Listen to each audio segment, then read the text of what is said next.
Hello বন্ধুরা, সবাই কেমন আছে? আশা করছি সবাই অনেক ভালো আছে আর আমিও অনেক ভালো আছি। আজকে দেখো দিদিভাই আমার চুল বেঁধে দিচ্ছে, এটা কিন্তু আমার ননদ হয় সম্পর্কে। আর আজকে আমি যাব বাড়িতে কেন যাচ্ছি সেটা তোমাদেরকে আগে পরেই বলছি। আগে চলো, তোমরা যারা যারা আজকে আমার ভিডিও প্রথম দেখছো তারা কিন্তু আমার চ্যানেলটা সাবস্ক্রাইব করতে একদমই ভুলো না। আর এখানে দেখো আমি কিন্তু দৌড়ে দৌড়ে যাচ্ছি, তার কারণটা কি বলো তো, আমার অনেকটা লেট হয়ে গেছিলো, যেহেতু সোনামা অনেক ছোট, ওকে খাইয়ে ঠাইয়ে দিয়ে তারপরে আমার আসতে হয়েছে।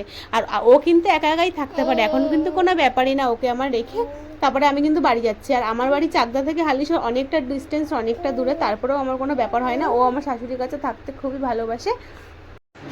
আর মেন ব্যাপার হচ্ছে ওকে নিয়ে অত ঝামেলা নেই, ওকে একটু খাইয়ে দিলে ওর মতন ও খেলে, তাই জন্য মাও রাখতে পারে।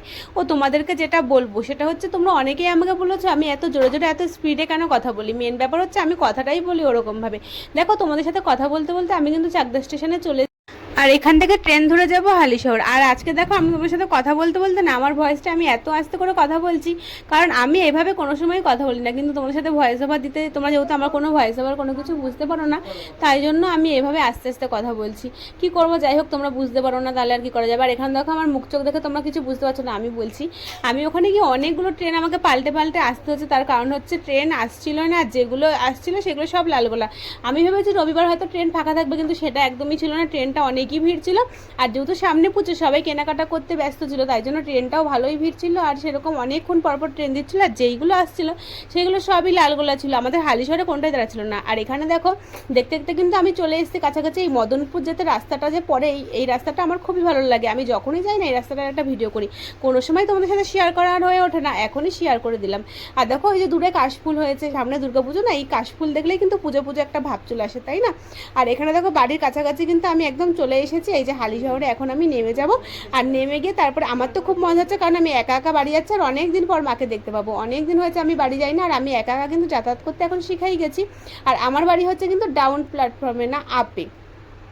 আর দেখো আমি বাড়ি আসার পথে অটো টোটোর কোনো ভিডিওই নিতে পারিনি, ওখানেও আমার অনেকটা লেট হয়ে গেছিলো। আবার বাড়ি এসে আমি খেয়ে ঠেয়ে মার সাথে গেছিলাম দিদাকে ডাকতে, তারপর ওখান থেকে দিদার সাথে কথা বলে আমি কিন্তু পুজোর জামা প্যান্ট দিতে গেছিলাম। আর সেখানের কোনো ভিডিও সেরকম একটা নেওয়া হয়নি। আর তারপরে দেখো এখানে বোনকে নিয়ে আমি আমাদের বাড়ি আসছি, ও কিন্তু পুজোর ছুটিতে আমাদের বাড়িতে বেড়াতে এসেছে। আর ওর কিন্তু সবে পরীক্ষা শেষ হলো, তারপরেই গিয়ে ওকে আমি নিয়ে আসলাম। আর এখানে ওর আমি সেই নিয়ে হাসাহাসি করছিলাম যে বাড়ি গিয়ে খাওয়া দাওয়া করে ভালো করে তারপর আমরা চলে এসেছি। আর সেই কোনো ভিডিও তোমাদের সাথে শেয়ার করা হলো না বাড়িতে গিয়ে কী কী করলাম, কারণ এত মায়ের সাথে কথা বলতে ব্যস্ত ছিলাম যে কোনো ভিডিও ক্লিপই নিইনি। আর আমি কিন্তু বেশিক্ষণ থাকিও নি, তার কারণ হচ্ছে সোনামাকে যেহেতু আমি রেখে গেছি, তাই জন্য বেশিক্ষণ আমি থাকিনি। এখানে দেখো বোন একটা ফুল নিয়ে এসে আমাকে দিচ্ছিল, তো ও এত ঢঙ্ক ছিল, ফুলটা আমার হাতেই দিচ্ছিল না, বলছে না এটা আমি তোকে দেবো না। তারপরে দেখো এখানে এসে আমাদেরকে অনেকক্ষণ দাঁড়িয়ে থাকতে হয়েছে, কোনো অটো টোটো পাচ্ছিলাম না। তারপরে আমি আর বোন বললাম চল হেঁটে হেঁটে চলে যাই, আর ও বলছে ফুলটা তোর মাথায় গুঁজে দিই। আমি বলছি একদমই এইসব করিস না।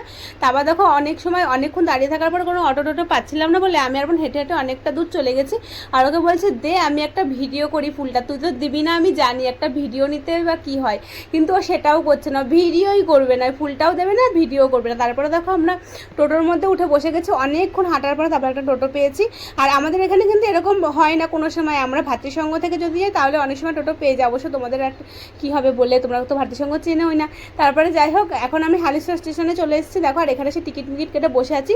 আর আমার বোন না মেন হচ্ছে ও খুব ভয় পায় ভিড় ট্রেনে উঠতে, তাই জন্য না ও একটা ট্রেন ছেড়েই দিয়েছে। পরে এটা এসছে রানাঘাট লোকাল, একদমই ফাঁকা ছিল, আমরা উঠে বসার জায়গাও পেয়ে গেছি। আর আমি বোনকে বলছিলাম আজকে রবিবার ট্রেন এমনিই খুব লেট আছে, তুই একটু এই ট্রেনটায় ওঠার চেষ্টা করিস। তারপর দেখো ট্রেন ওঠা দুজনেই বসার জায়গা পেয়ে গেছে। আর এখানে একটা কাকু কি সুন্দর ফুলের টপ নিয়ে এসছে। আর দেখো আমরা নেমে গেছি, কথা বলতে বলতে মাঝখানে আর কোনো ভিডিও ক্লিপ নিইনি, কারণ ভিডিওটা বেশি বড় হয়ে গেল না, ভয়েস ওভার দিতে অসুবিধা হয়। আজকের ভিডিওটা এখানে, ভিডিও তোমাদের কেমন লাগলো কমেন্ট করে জানাতে একদমই ভুলো না। আর যাওয়ার পথে কিন্তু আমরা মোমো কিনে বাড়ি গেছিলাম, বাড়ি গিয়ে খাওয়া দাওয়া করেছিলাম। এখানে দেখো ভ্যানে উঠে গেছি, কারণ আমরা চাকদা থেকে ভ্যানেই খুব বেশি যাতায়াত করি, টোটো খুব কমই যাতায়াত করি আমরা। আজকে ভিডিওটা এখানে, ভিডিওটা ভালো লাগলে লাইক কমেন্ট করে তো টাটা, সবাইকে দেখা হচ্ছে নেক্সট ভিডিওতে।